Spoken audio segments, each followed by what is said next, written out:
بسم اللہ الرحمن الرحیم۔ ابتدا ہے رب کائنات کے نام سے جس کے کن کہنے سے اس دنیا میں موجود ہر چیز کا وجود عمل میں آیا۔ انگنت درود و سلام سرور کائنات آقا دو جہاں خاتم النبیین محمد مصطفیٰ صلی اللہ علیہ وآلہ وسلم پر، جن پر خود رب کائنات نے درود و سلام بھیجا۔ السلام علیکم ورحمۃ اللہ وبرکاتہ۔ حسن رمضان ٹرانسمیشن سیگمنٹ تفسیر قرآن، میں حافظہ عائشہ احمد آپ کے ساتھ موجود۔ الحمدللہ رب العالمین۔ آج ہم 24ویں روزے میں داخل ہو چکے ہیں۔ اللہ رب العزت اپنی بارگاہ میں ہماری ان کی گئی عبادات، ان رکھے گئے روزوں کو قبول و منظور فرمائے اور ہمیں توفیق عطا فرمائے کہ ہم باقی کے مہینوں میں بھی، اپنی زندگی کے باقی کے دنوں میں بھی انہی اعمال کو تواتر کے ساتھ کرتے رہیں اور اللہ رب العزت کی بارگاہ میں اس نذرانے کو پیش کرتے رہیں۔ آقا کریم صلی اللہ علیہ وآلہ وسلم سے محبت کا بہترین انداز قرآن مجید کو پڑھنا، اس کو سمجھنا اور اس پر عمل کرنا ہے۔ اللہ رب العزت ہمیں توفیق عطا فرمائے کہ جو کچھ بھی ہم پڑھتے ہیں اس کو سمجھیں اور اس پر عمل کرنے کی کوشش کریں، آمین۔ آج ہم انشاءاللہ العزیز آغاز کریں گے سورہ یاسین سے۔ سورہ یاسین مکی صورت ہے، اس میں 83 آیات اور 5 رکوع ہیں۔ سورہ یاسین ہم سب عادت ہے پڑھنے کی، صبح بھی پڑھتے ہیں، ہر رات میں سونے سے قبل بھی پڑھتے ہیں۔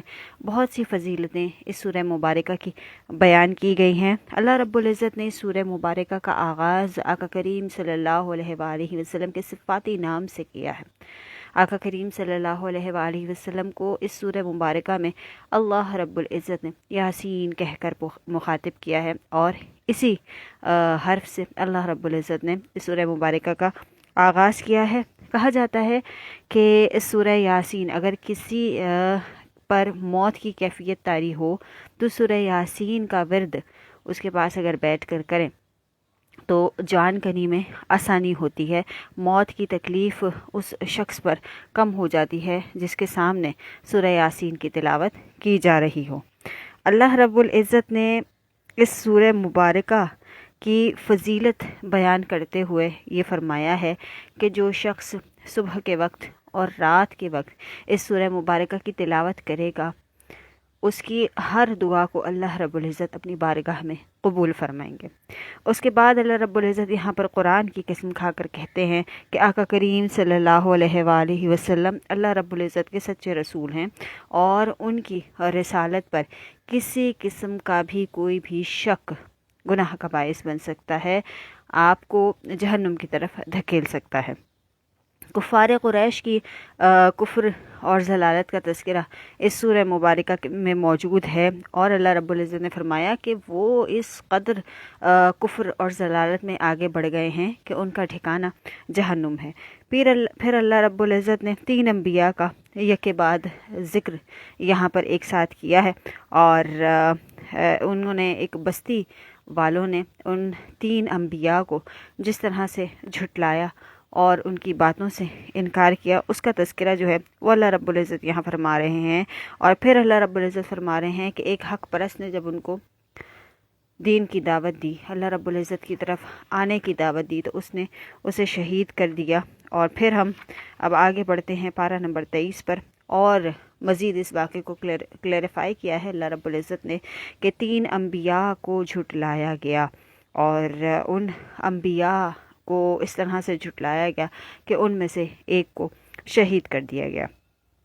پھر اللہ رب العزت یہاں پر بستی والوں کا تذکرہ کر رہے ہیں کہ جب انہوں نے 3 انبیاء کو جھٹلایا تو ان میں سے ایک شخص جس کا نام تھا حبیب النجار، وہ دوڑتا ہوا آیا تاکہ انبیاء کو ضرر پہنچانے کی صورت میں اپنی قوم کو اللہ کے عذاب سے ڈرائے، لیکن ان کی قوم نے اس کو بھی شہید کر دیا، اس شخص کو بھی جس کا نام حبیب النجار تھا اس کو بھی شہید کر دیا، اور شہید ہوتے ہی جو ہے اسے جنت میں داخل ہونے کا شرف ملا، کیونکہ اس نے نبیوں کو جن کو شہید کرنے کا انہوں نے ایک کفار نے سٹیپ اٹھایا تھا، اس کے درمیان وہ رکاوٹ بنا تھا، تو اللہ رب العزت نے اس کے اس عمل کو اتنا قبول فرمایا کہ وہ شہید ہوتے ہی جنت میں داخل ہو گیا، جنت میں داخل ہونے کا شرف ملا، اور اپنی آنکھوں سے اللہ رب العزت کی نعمتوں کا اس نے مشاہدہ کیا۔ تو بیش ساختہ اس کی زبان سے کیا لفظ ملا، قرآن کس کن الفاظ میں اس کی بات کو بیان کر رہا ہے کہ اے کاش میری قوم جان لیتی جو میرے رب نے میری مغفرت کر دی ہے اور مجھے اہل کرامت و سعادت میں سے ٹھہرایا ہے۔ اللہ اکبر۔ کہا جاتا ہے کہ جب انسان مر جاتا ہے اور قبر میں اتارا جاتا ہے، جب حساب کتاب کے لیے فرشتے آتے ہیں تو اللہ رب العزت اس کے اعمال کے حساب سے کچھ ایسے انتظامات کر دیتے ہیں کہ قبر میں ہی اس کو بہت سی چیزیں محسوس ہونا شروع ہو جاتی ہیں۔ عذاب قبر کا جو ذکر آتا ہے، کہا جاتا ہے کہ جو گنہگار ہوتا ہے اس کے ارد گرد جو ہے ایک کھڑکی کھول دی جاتی ہے اس کی قبر کی طرف جہنم کی، اور وہ جہنم کی گرم آگ جو ہے وہ عذاب کے طور پر اس پر نازل ہوتی ہے، اور جو نیک اعمال کرنے والا شخص ہوتا ہے اس کے گرد جنت کی کھڑکی کھول دی جاتی ہے اور وہ اس جنت کی نعمتوں سے محظوظ ہوتا رہتا ہے۔ اللہ رب العزت ہمیں اپنی رحمت کے سائے میں رکھے اور ہماری قبروں کو جنت کی نعمتوں سے منور فرما دیں، آمین۔ اللہ رب العزت سے ہمیشہ اس کی رحمت طلب کیجیے اور جنت الفردوس کا سوال کیجیے۔ اللہ رب العزت نے خود فرمایا ہے اللہم انی اسألک جنت الفردوس، یعنی کہ آپ اللہ سے جیسا گمان رکھیں گے اللہ رب العزت آپ کو ویسا ہی عطا کریں گے۔ تو ہمیں اچھا گمان رکھنا ہے، ہم اچھا گمان رکھیں گے۔ ہم گنہگار ہیں، ہم اپنے آپ کو کیلکولیٹ نہیں کر سکتے اپنے اعمال کی وجہ سے، لیکن ہم اپنے آپ کو کیلکولیٹ کر سکتے ہیں کہ اللہ تعالیٰ ہم کوشش کر رہے ہیں، اجر دینا آپ کا کام ہے۔ ایک جب ہم پیپر دیتے ہیں تو ٹیچر کو کیا کہتے ہیں کہ ٹیچر ہم نے اتنا لکھ دیا ہے، پاس کر دیجیے گا۔ تو یہ معاملہ اللہ رب العزت کے آگے بھی ہم رکھ سکتے ہیں، کیونکہ اس سے جس انداز میں ہم بات کر سکتے ہیں اس طرح کسی سے نہیں کر سکتے۔ اللہ تعالیٰ ہم نے کوشش کی ہے، ہمارے ساتھ رحمت والا معاملہ کیجیے گا، ہم پر رحم کیجیے گا۔ ہم آپ سے انصاف نہیں مانگتے کیونکہ ہم انصاف کے قابل نہیں ہیں، ہمارے اعمال انصاف کے قابل ہیں ہی نہیں۔ اگر انصاف کے قابل ہوتے تو پتہ نہیں ہم کہاں ہوتے، وہ پلڑے میں بہت ہلکے ہوں گے اگر آپ کا انصاف اس پر حاوی آیا تو۔ ہم پر رحم کیجیے گا، اپنا کرم کیجیے گا، اپنی رحمت کے سائے میں رکھیے گا۔ اللہ تعالی ہم سب پر اپنا رحم و کرم فرمائے۔ اس کے بعد اللہ رب العزت فرماتے ہیں ایک اپنی قوم کا جو خیر خواہ شخص ہے اس کے حوالے سے حضرت ابن عباس رضی اللہ تعالی عنہ روایت فرماتے ہیں، وہ مومن شخص زندگی میں بھی اپنی قوم کا خیر خواہ رہا اور مرنے کے بعد بھی جو حبیب النجار تھا اس کے حوالے سے حضرت ابن عباس نے حدیث روایت کی ہے۔ اور پھر اللہ رب العزت کچھ بندوں پر افسوس کرتے ہیں۔ وہ کون سے بندے ہیں؟ جو کہ اللہ رب العزت کی تعلیمات لانے والے رسولوں کا مذاق اڑاتے ہیں، ان کی باتوں پر عمل نہیں کرتے، تو اللہ رب العزت ان لوگوں پر افسوس کرتے ہیں۔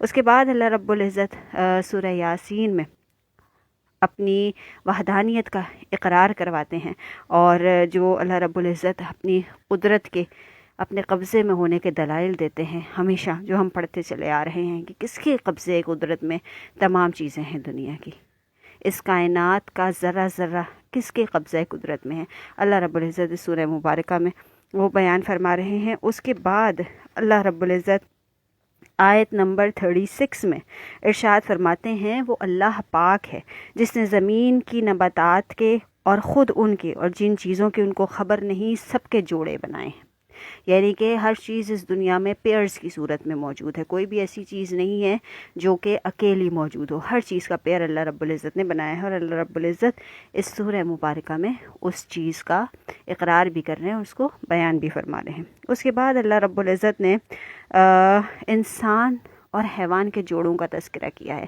کہ ہم نے الگ الگ سیکس کے پیئرز بنائے ہیں، انسانوں میں بھی اور جانوروں میں بھی۔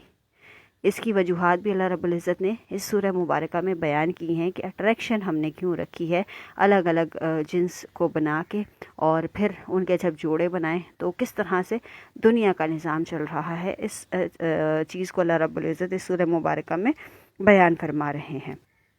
اس کے بعد اللہ رب العزت یہاں پر بیان فرما رہے ہیں علمی اور سائنسی تحقیق کے حوالے سے کہ قرآن کریم اللہ رب العزت کی وحدانیت کا اقرار کرتا ہے، اللہ رب العزت کی بنائی ہوئی اس کائنات میں ذرے ذرے کا اقرار کرتا ہے، جو آج ہم سائنس ایجاد کر رہی ہے، ایجاد کر رہی ہے، یا اس کو ایجاد کا لفظ استعمال کریں گے اس کے لیے، یا سائنس جو ہے وہ تلاش کر رہی ہے، اور تلاش کر کے جب وہ لے کر آتی ہے تو وہ قرآن ہمیں 1400 سال پہلے وہ تمام باتیں بتا چکا ہے۔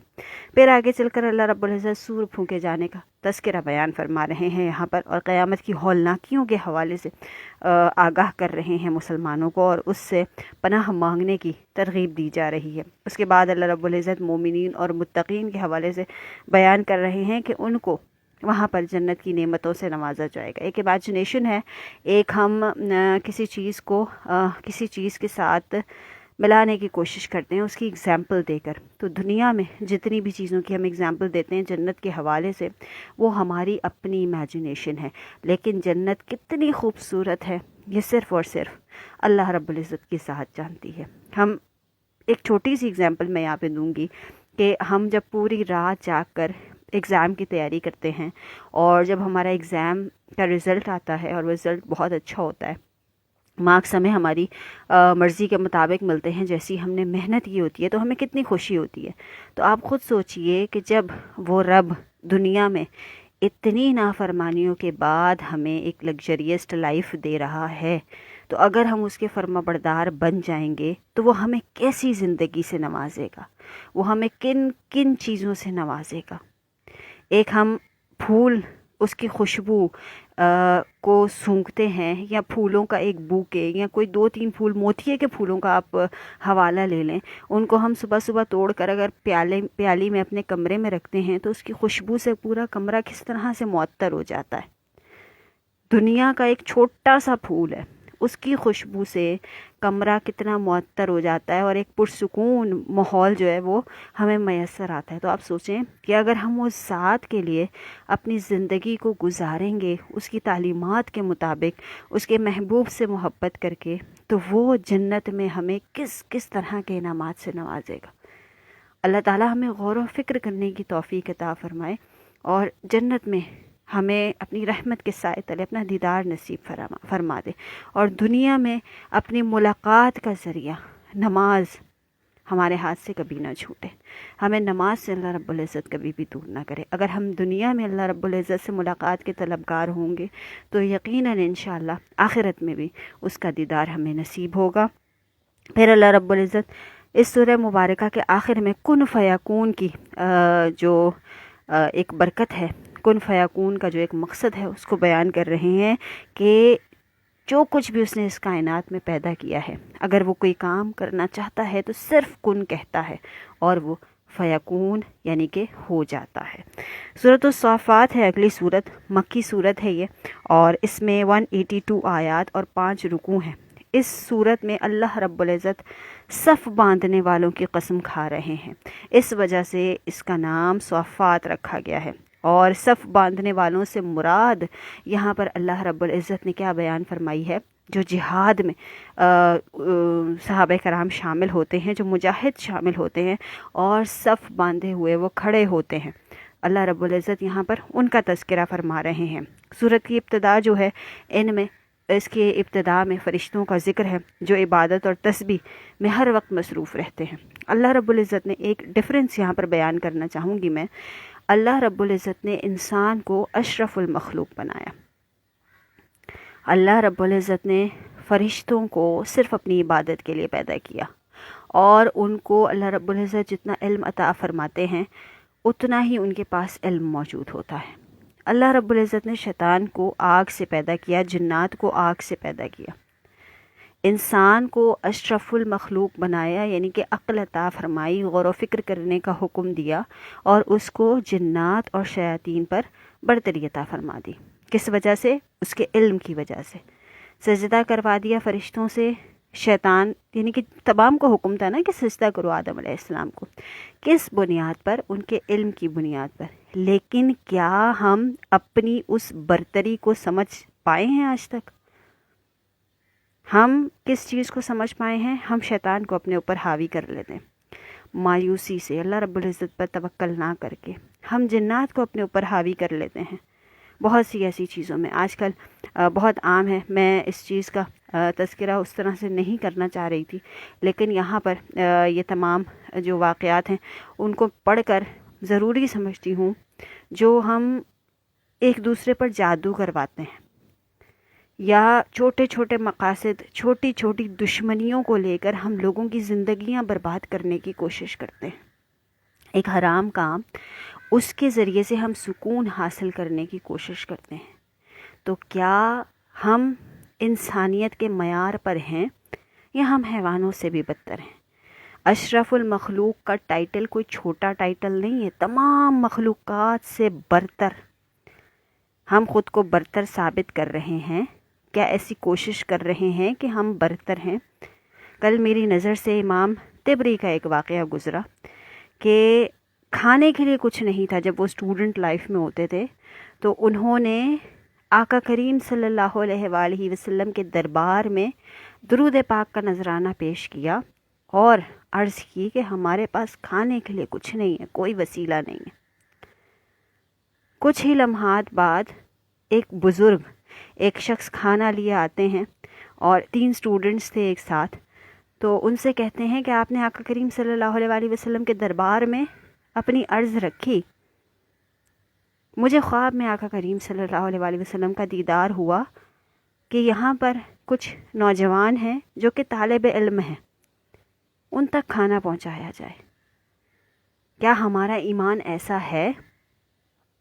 ہم نہیں سمجھتے یہ جو ٹیگ اللہ تعالیٰ نے ہم پر لگایا ہے نا، ہم اس کی عظمت کو نہیں سمجھ پائے آج تک، اس پر فوکس نہیں کر پائے آج تک کہ ہم ہیں کون. ہم اشرف المخلوق اگر ہیں تو اشرف المخلوق ایک ایسا ٹائٹل ہے جو کہ دنیا کی ہر چیز پر بھاری ہے. اللہ تعالیٰ نے جنت کس کے لیے بنائی ہے؟ فرشتوں کے لیے؟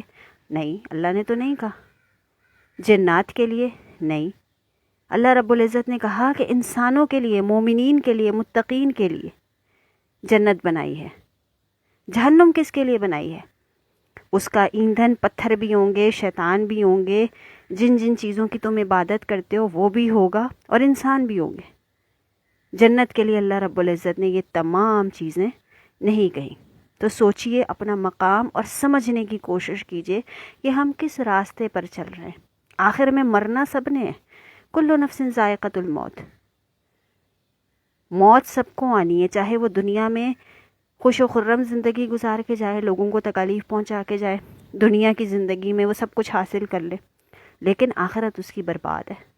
ہاروت ماروت کے واقعے سے ہمیں یہی پتہ چلتا ہے کہ انہوں نے کیا کہا تھا، ہم تمہارے لیے آزمائش ہیں، اگر تم اس کو سیکھو گے، اس جادو کو سیکھو گے، اس کو کرنے کی کوشش کرو گے تو تم برباد ہو جاؤ گی، تمہاری دنیا بھی برباد ہو جائے گی، تمہاری آخرت بھی برباد ہو جائے گی. لیکن پھر بھی لوگوں نے سیکھا. تو ان چیزوں سے خود کو دور رکھنے کی کوشش کریں اور اپنی عظمت کو سمجھیں کہ وی آر اشرف المخلوق. اشرف المخلوق تمام مخلوقات، کوئی بھی، صرف اللہ رب العزت نے اشرف الانسان نہیں کہا، اشرف المخلوق کہا. اور مخلوقات کتنی ہیں جن کو ہم جانتے ہیں، ان کو تو ہم جانتے ہیں، جو ہماری دیکھی ہوئی ہیں وہ تو ہماری دیکھی ہوئی ہیں، لیکن اللہ نے اس کائنات میں جتنی بھی مخلوقات بنائی ہیں تمام کے لیے، تمام سے ہمیں برتر بنا دیا. یہ چیز سوچنے والی ہے کہ ہم کیا ہیں اور ہم کیا بن گئے ہیں. آگے چل کر اس سورہ مبارکہ میں اللہ رب العزت شہاب ثاقب کا تذکرہ کر رہے ہیں. شہاب ثاقب شیاطین کو انگارے مارے جاتے ہیں. جب اللہ رب العزت فرشتوں سے ہم کلام ہوتے ہیں محفل میں اور فرشتوں کو حکم دیتے ہیں، فرشتوں کو ان کی ڈیوٹیز سمجھاتے ہیں، تو یہ جو شیاطین ہیں یہ وہاں پر چھپ چھپ کر تمام باتیں سن رہے ہوتے ہیں. وہ ہم کہتے ہیں نا، اوئے ہوئے میرے پیر صاحب نے تو مجھے یہ بتا دیا تھا، اور میں تو فلاں نجومی کے پاس گیا تھا، اس نے تو کہا تھا وہی ویسا ہی ہوا ہے، وہی میرے سٹار میں یہ لکھا ہوا تھا وہ تو ویسا ہی ہوا ہے. یہ وہ شیاطین ہیں جو کہ چھپ چھپ کر باتیں سنتے ہیں، اور ایک دو باتیں جو سن لیتے ہیں وہ آ کر دنیا میں ان لوگوں کو بتا دیتے ہیں جنہوں نے ان کو بھیجا ہوا ہوتا ہے. پھر اللہ رب العزت کے حکم سے ان کو آگ کے شعلے مارے جاتے ہیں اور یہ کٹ کٹ کر گرتے ہیں. ہم بڑے شوق سے کہتے ہیں نا، وہی ٹوٹتا ہوا ستارہ جا رہا ہے، دعا مانگ لو. اللہ کا عذاب ہے جو شیاطین کو مارا جاتا ہے. کس ڈگر پہ ہیں ہم؟ ہمیں خود ان چیزوں کو سوچنے کی ضرورت ہے کہ ہم اپنے دین سے اتنے دور اور دوسرے مذاہب کے اتنے فالوورز ہو گئے ہیں کہ ہمیں یہ بھی نہیں پتہ کہ صحیح کیا ہے اور غلط کیا ہے. بڑی ڈیٹیل میں شہاب ثاقب کا یہاں پر تذکرہ کیا گیا ہے. اس کے بعد عقیدے کے مذاق کا اللہ رب العزت تذکرہ فرما رہے ہیں. اور کچھ لوگ جو ہیں وہ اگر اللہ رب العزت کے دین پر عمل کرنے کی کوشش کرتے ہیں، میں اپنی اگزامپل آپ کو دیتی ہوں. میں پردہ کرتی ہوں، ایکسٹریمسٹ، بیکورڈ، فلاں فلاں فلاں، ارے اور آج کل کون کرتا ہے، پردہ تو نظر کا ہوتا ہے. اس طرح کے القابات سننے کو ملتے ہیں آپ کو. لیکن آپ نے یہ تمام کام کس کے لیے کرنے ہیں؟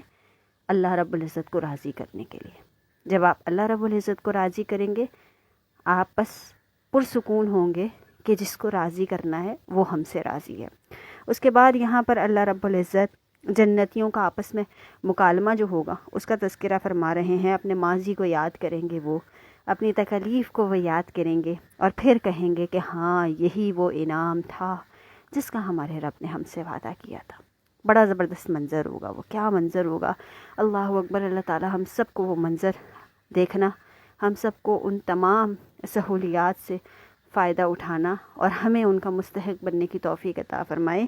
آمین. پھر اللہ رب العزت یہاں پر عقل مند دوست کے حوالے سے بتا رہے ہیں کہ صحبت ان لوگوں کی اختیار کرو جن لوگوں کی صحبت تمہیں فائدہ دے، اور کوشش کرو کہ اللہ رب العزت سے ہمیشہ ہمیشہ اچھے لوگوں کی صحبت کی دعا کرو. یہ بھی ایک نعمت ہے اللہ رب العزت کی.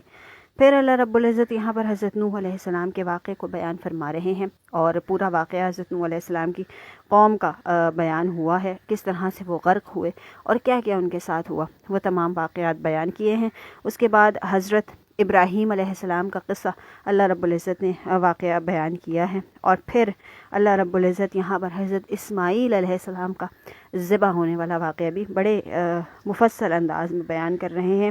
پھر اللہ رب العزت نے حضرت موسیٰ اور ہارون کا تذکرہ کیا ہے، اور ان کے ساتھ حضرت الیاس کا تذکرہ بھی موجود ہے. ان کو بعل نامی جو ہے بت کی عبادت کرتی تھی ان کی قوم، اور کس طرح سے انہوں نے حضرت الیاس کو جھٹلایا، اور آج بھی ان کی تباہی کے جو اثرات ہیں وہ دمشق میں ملتے ہیں، کس طرح سے ان کی قوم تباہ ہوئی تھی. پھر اللہ رب العزت حضرت لوط علیہ السلام کی قوم کا تذکرہ کر رہے ہیں، اور بدترین شہوت پرستی میں وہ قوم مبتلا تھی. آج کل بھی کچھ بل پاس ہو گئے ہیں اسی حوالے سے. اللہ تعالی ہم پر رحم فرمائے. ایک قوم جو تباہ و برباد ہو گئی، جس وجہ سے تباہ و برباد ہوئی وہ ہماری آنکھوں کے سامنے ہے، اور ہم بحیثیت مسلمان وہ بل پاس کروانے میں مصروف ہیں. اللہ رحم کرے. اس کے بعد اللہ رب العزت حضرت یونس علیہ السلام کا تذکرہ فرما رہے ہیں. ان کا پورا واقعہ یہاں پر بیان ہو رہا ہے، اور سورت کے آخر میں اللہ رب العزت جتنے بھی لوگ اعتراض کرنے والے ہیں ان سے دوری اختیار کرنے کا حکم دے رہے ہیں. اس کے بعد سورہ صاد ہے جی، مکی سورت ہے، اور اس میں 88 آیات اور 5 رکوع ہیں. اور اس کا نام سورہ صاد اس وجہ سے ہے کہ اس سورت کی ابتدا آغاز صاد سے ہوتا ہے، اور صاد جو ہے وہ حروف مقطعات ہیں. ان کے معنی اللہ تعالیٰ جانتے ہیں. ایک لفظ کو پڑھنے پر 10 نیکیاں ہیں. تو اللہ رب العزت یہ سورہ مبارکہ صاد سے حروف مقطعات سے شروع کر رہے ہیں. پھر اللہ رب العزت نے اس سورت میں قرآن مجید کی قسم کھائی ہے. قرآن مجید کی قسم کھا کر اللہ تعالیٰ نے فرمایا ہے کہ یہ قرآن معجزہ ہے. اللہ رب العزت کا سب سے بڑا معجزہ ہے، جیسے کل بھی ہم نے ان ڈیٹیل اس پر بات کی تھی. پھر اللہ رب العزت نے ایک انسان کو نبی بنانے کی وضاحت فرمائی ہے یہاں پر، کہ وہ مشرکین مکہ کہا کرتے تھے کہ فرشتہ کیوں نہیں آتا، تم انسان ہی کیوں نبی ہو، فرشتہ نبی کیوں نہیں ہے. تو اللہ رب العزت نے فرمایا کہ دین کے احکامات پر عمل کرنے کے لیے، پیغام کو پہنچانے کے لیے تم جیسا شخص ہی تم لوگوں کے پاس نبی بنا کر بھیجا جانا مقصود ہے، کیونکہ وہ پریکٹیکلی بھی تمہیں وہ سارے کام کر کے دکھائے گا. اگر ہم کسی فرشتے کو نبی بنا کر بھیجتے تو پریکٹیکلی تمہیں اس بات پر اعتراض ہوتا ہے کہ یہ تو فرشتہ ہے، یہ تو کر سکتا ہے، ہم ان باتوں پر کیسے عمل کریں گے؟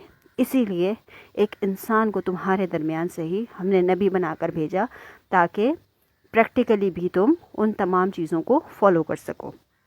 پھر اللہ رب العزت حضرت داؤد علیہ السلام کی قوم کو یاد کرنے کا حکم دے رہے ہیں کہ حضرت داؤد علیہ السلام کی قوم کیا کرتی تھی اور ان پر کس طرح کا عذاب آیا۔ جی بندر اور سور بنا دیا گیا تھا، 3 دن تک وہ لوگ زندہ رہے تھے نافرمانی کرنے کے حوالے سے، اور پھر ان کو موت آ گئی تھی۔ آج کل کچھ لوگ یہ کہتے ہیں کہ یہ جو بندر ہیں یہ اسی نسل کے بندر ہیں، وہیں سے حضرت داؤد علیہ السلام کی قوم سے آئے، تو اس میں کوئی حقیقت اور کوئی سچائی نہیں ہے، کیونکہ ان پر عذاب آیا تھا، اور وہ عذاب جب آیا تھا تو وہ 3 دن کے بعد ہلاک کر دیے گئے تھے۔ آج کل کی جو بندر کی نسل ہے یا جو دوسرے جانور وہ بن گئے تھے ان کی نسل ہے، اس کا اس سے کوئی تعلق نہیں ہے۔ جن چیزوں پر عذاب آتا ہے، جن جگہوں پر عذاب آتا ہے، جن انسانوں پر عذاب ہے، وہ ختم ہو چکی ہیں۔ اور آقا کریم صلی اللہ علیہ وآلہ وسلم فرماتے ہیں، ہم بڑے شوق سے جاتے ہیں نا ہسٹورک پلیسز دیکھنے، وہاں پہ سیلفیاں بھی لے رہے ہیں، سب کچھ کر رہے ہیں۔ عذاب والی جگہوں سے آقا کریم صلی اللہ علیہ وآلہ وسلم نے جلدی گزر جانے کا حکم دیا ہے، کیونکہ وہاں پر کچھ ایسی وائبز ہوتی ہیں جو کہ آپ کو بھی اپنی لپیٹ میں لے لیتی ہیں۔ اس وجہ سے آقا کریم صلی اللہ علیہ وآلہ وسلم نے ان جگہوں سے فوراً جلدی آپ عبرت حاصل کریں، لیکن وہاں زیادہ دیر تک رکنا منع فرمایا گیا ہے، اور وہاں سے استغفار پڑھتے ہوئے آپ جلدی سے نکل جائیں، وہاں پر زیادہ دیر نہ رکیں۔ پھر اللہ رب العزت آگے چل کر حضرت سلیمان علیہ السلام کا تذکرہ کر رہے ہیں اور پورا واقعہ بیان کر رہے ہیں کہ کس طرح سے اللہ رب العزت نے ان کو تمام کائنات کے جتنی بھی مخلوقات ہیں ان کی زبانیں سمجھنے اور ان کو سننے کی اللہ رب العزت نے ان کو معجزہ عطا کیا تھا۔ حضرت ایوب علیہ السلام کا قصہ بیان کیا جا رہا ہے، حضرت یعقوب علیہ السلام کا قصہ بیان کیا جا رہا ہے، بنی اسرائیل سے کنیکٹ کیا جا رہا ہے، اور پھر اللہ رب العزت خاص طور پر 6 انبیاء کا ذکر کر کے ان کی تعریف کر رہے ہیں، جن میں حضرت ایوب علیہ السلام، حضرت ابراہیم علیہ السلام، حضرت اسحاق علیہ السلام، حضرت یعقوب علیہ السلام، حضرت اسماعیل علیہ السلام، حضرت یسع علیہ السلام اور حضرت ذوالکفل علیہ السلام کا ذکر فرما رہے ہیں۔ کچھ مختصراً اللہ رب العزت نے اس سورہ مبارکہ میں حضرت آدم علیہ السلام اور شیطان یعنی کہ ابلیس کا قصہ بھی بیان کیا ہے، اور پھر اللہ رب العزت اس سورہ کے آخر میں فرما رہے ہیں کہ اے پیغمبر کہہ دو میں تم سے اس کا صلہ نہیں مانگتا اور نہ میں بناوٹ کرنے والا ہوں، یعنی کہ مشرکین مکہ سے کہہ دیں کہ میں آپ سے کسی چیز کا صلہ نہیں مانگتا اور میں نہ کوئی بناوٹ کرنے والا ہوں دین میں، نہ جھوٹ بولنے والا ہوں، نہ خود سے اضافہ کرنے والا ہوں۔ یہ جو کچھ بھی آیا ہے یہ اللہ رب العزت کی ذات کی طرف سے آیا ہے اور میں صرف پیغام پہنچانے والا ہوں۔ یہاں پر اس صورت کا اختتام ہوتا ہے۔ اس کے بعد اللہ رب العزت اس پارے میں سورہ زمر کا نزول فرماتے ہیں، اور سورہ زمر مکی صورت ہے، 75 آیات ہیں، 8 رکوع ہیں، اور اس سورہ مبارکہ میں زمر یعنی کہ گروہ در گروہ لفظ جو ہے وہ استعمال کیا گیا ہے، اور یہ گروہ در گروہ لفظ جو ہے یہ جنتیوں کے لیے بھی استعمال کیا گیا ہے کہ وہ اللہ کی رحمت سے گروہ در گروہ جنت میں داخل ہوں گے، اور جہنمیوں کے لیے بھی استعمال کیا گیا ہے کہ وہ اللہ کے حکم سے گروہ در گروہ جہنم میں داخل ہوں گے۔ اس لیے اس سورت کا نام سورہ زمر رکھا گیا ہے۔ سورت کی ابتدا جو ہے وہ آقا کریم صلی اللہ علیہ وآلہ وسلم پر قرآن مجید کے نزول سے ہوتی ہے، اور اللہ رب العزت بتا رہا ہے کہ قرآن معجزہ ہے۔ پھر اللہ رب العزت تمام مسلمانوں کو عبادت جو ہے وہ اللہ کے لیے خاص کرنے کا حکم دے رہے ہیں۔ قرآن مجید کا علمی اعجاز اس صورت میں بیان ہوا ہے، اور مشرکین کی مثال دیتے ہوئے اللہ رب العزت نے یہاں پر فرمایا ہے کہ مشرکین کی مثال اس غلام جیسی ہے جس میں کئی شریک ہوں اور مزاج کے اعتبار سے تمام شرکا ایک دوسرے سے مختلف ہوں، یعنی کہ ایک مالک کے پاس بہت سے غلام ہوں، اور وہ جو غلام ہوں وہ اپنے مزاج کے اعتبار سے مختلف ہوں۔ یہ شرک کی مثال اللہ رب العزت نے یہاں پر دی ہے، مشرک کی مثال اللہ رب العزت نے دی۔ اللہ اکبر! ہم کس درجے میں ہیں؟ چھوٹی چھوٹی باتوں میں بھی ہم شرک کر جاتے ہیں۔ لوگوں سے مانگنا، مدد مانگنا، مدد کس سے مانگنی ہے؟ وسیلہ بے شک اللہ رب العزت بناتے ہیں، لیکن آپ کا کانٹیکٹ کس کے ساتھ ہونا چاہیے؟ ابھی ایک واقعہ پچھلے دنوں گزرا کہ ایک ہمارے نیبرز میں ایک انکل تھے، اللہ تعالیٰ ان کو جنت الفردوس میں اعلیٰ مقام عطا فرمائے، بہت ہی نیک دل، بہت ہی ہیلپ فل۔ ان کا انتقال ہوا تو لوگوں کی زبان پر یہ لفظ تھا، اب ہمارا گھر کیسے چلے گا؟ اللہ رب العزت نے ان کو وسیلہ بنایا تھا، اللہ رب العزت مزید وسیلے بنا دے گا۔ یہ چیز سوچنا کہ اس کی وجہ سے ہمارے یہ معاملات حل ہو رہے ہیں، اگر یہ نہیں رہا یا یہ چلا گیا یا اس سے تعلقات خراب ہو گئے تو ہم کیسے سروائیو کریں گے؟ یہ چیز بھی شرک ہے۔ مدد صرف اللہ سے مانگنی ہے، وسیلہ اللہ بناتا ہے۔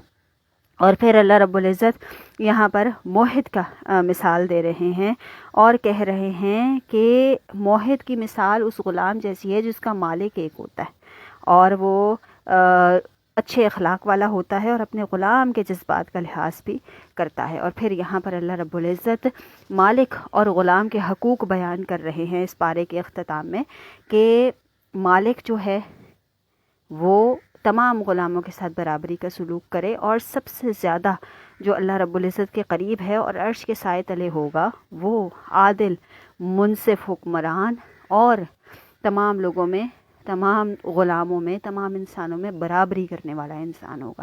اللہ رب العزت ہمیں قرآن کو پڑھنے، سمجھنے اور اس پر عمل کرنے کی توفیق عطا فرمائے۔ ڈاکٹر ماریہ بہت بہت شکریہ، آپ ہمارے ساتھ موجود تھیں۔ عمیر بھائی تھینک یو سو مچ، بہت بہت شکریہ، آپ بھی ہمارے ساتھ موجود تھے اور پروگرام جو ہے وہ آپ لوگ پسند کرتے ہیں، بہت اچھا لگتا ہے تمام کمنٹس پڑھ کے اور آپ لوگوں کی اس طرح سے پارٹیسپیشن دیکھ کے۔ بہت بہت شکریہ جن جن لوگوں نے ہمیں جوائن کیا۔ اللہ رب العزت ہمارے اس مقصد کو اپنی بارگاہ میں قبول و منظور فرمائے، اور اگر کسی ایک شخص کے دل میں بھی کوئی بھی چھوٹی سی بات بھی اثر کر گئی اور وہ اس پر عمل کرنا شروع ہو گیا تو یہی ہمارے لیے کامیابی ہے انشاءاللہ۔ کل اسی وقت ہوتی ہے آپ سے دوبارہ ملاقات۔ اپنا بہت خیال رکھیے گا، مجھے اور میری ٹیم کو اپنی دعاؤں میں یاد رکھیے گا۔ اللہ حافظ۔